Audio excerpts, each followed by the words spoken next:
I guess another thing I should mention while I'm talking about the frame here, while I'm standing next to this frame, is working on frames. So I have done quite a bit of work between my automotive career, or mostly heavy duty career, and my welding career. I've spent quite a bit of time working on mostly semi-truck frames. I've done a job before on a 5-ton tractor trailer unit where it had a dual frame, so it would basically have just another frame like this that was a little bit larger to go over top of this frame, and then it would be plug welded in a few different spots, and then the rest of the fasteners would hold it all together. And in this truck, it went to inspection, and there was so many holes in it that over the course of time, some of these holes that are in points of deflection and stress start to develop cracks, and it got to a point where, I mean, this frame was this is in a very old unit, so it had all kinds of different conversions over the years with hydraulic tanks and different chain hangers and whatnot, constantly getting moved around. So it was just Swiss cheese, and a lot of these holes in these high stress areas would develop cracks. So we ended up, luckily only had to cut the outer frame off behind the cab, which is where most of the garbage was, and I ended up getting a new frame rail. It was straight, which is pretty typical in semi trucks. They're not all freaking molded pain in the ass like this one is. So I just weld that frame back together, spliced it back together right here. And I think, in retrospect, I don't know if that's 100% legit.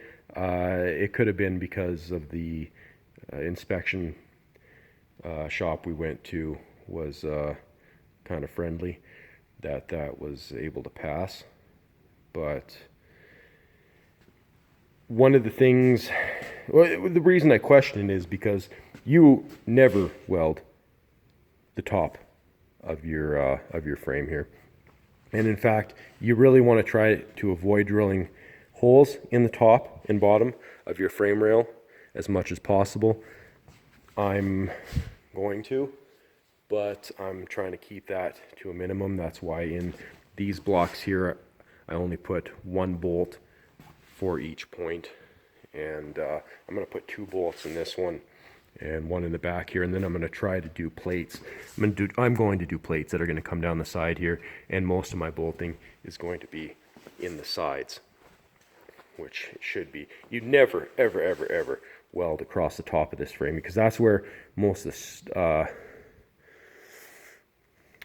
that's where most of the strength is what they say. I mean, realistically, most of the strength is actually in this portion here, but if you weaken this, then this part is able to move in an axis, which is going to cause the most amount of trouble if it does fail.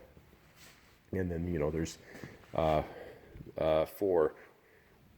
for loading, like in bowing of the frame, then that's where most of the stress is there. So never weld on the top of the bottom. That's what I'm trying to get at. Try to avoid drilling holes in it at all. Try to avoid welding on the frame at all. Mechanical fasteners versus welding is always superior. In fact, that applies to really anything in heavy industry. You always want to try to do as much mechanical fastening as possible, because welds just fail. They just over a course of time, unless you're able to weld something out like I did on my blocks over there, that's obviously never going to fail. But in different applications like this, you like for a hitch, I've seen so many times where people weld their hitches to their frame because it's easier, it's faster, it's easier, and the welds always look so awful. You can tell it's done probably with a 110 volt, you know, home gamer rig, and yeah, it's crazy that they don't fail, you know, as more often because, yeah, you really shouldn't be doing that. You do see the cracks going through them.